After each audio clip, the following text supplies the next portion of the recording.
ഇടുക്കി പൂപ്പാറ പന്നിയാർ പുഴയിൽ വീണ്ടും വ്യാപക കയ്യേറ്റം. പുഴ പുറമ്പോക്ക് വെട്ടിത്തെളിയിച്ചാണ് കയ്യേറിയത്. പുഴയോരത്ത് നിന്നിരുന്ന വൻമരത്തിന്റെ ശിഖരങ്ങളും മുറിച്ചുമാറ്റി.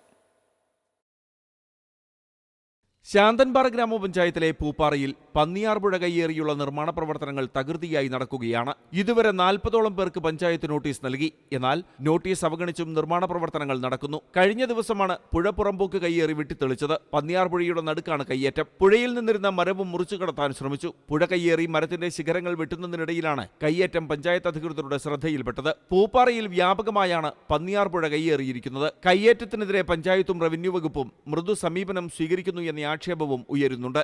പന്നിയാർ പുഴയുടെ തീരം പല സ്ഥലങ്ങളിലായി വീണ്ടും കയ്യേറ്റം നടന്നുകൊണ്ടിരിക്കുകയാണ്. ഗ്രാമപഞ്ചായത്ത് നോട്ടീസ് കൊടുക്കുന്നുണ്ട് എങ്കിൽ പോലും ശക്തമായ ഒരു നടപടിയിലേക്ക് പഞ്ചായത്ത് പോകുന്നില്ല.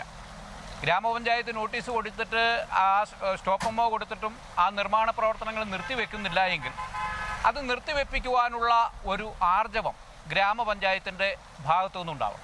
ശാന്തൻപാറ, രാജകുമാരി, സേനാപതി, രാജാക്കാട് ഗ്രാമപഞ്ചായത്തുകളുടെ കുടിവെള്ള സ്രോതസ് കൂടിയാണ് പന്നിയാർപുഴ. ക്രിസ്തുമസ്, ന്യൂ ഇയർ അവധി കഴിഞ്ഞ് ഉദ്യോഗസ്ഥർ എത്തുന്നതോടെ കയ്യേറ്റക്കാർക്കെതിരെ ശക്തമായ നടപടികളുണ്ടാകുമെന്നാണ് സൂചന. MC Boban, Amrita news, Idukki.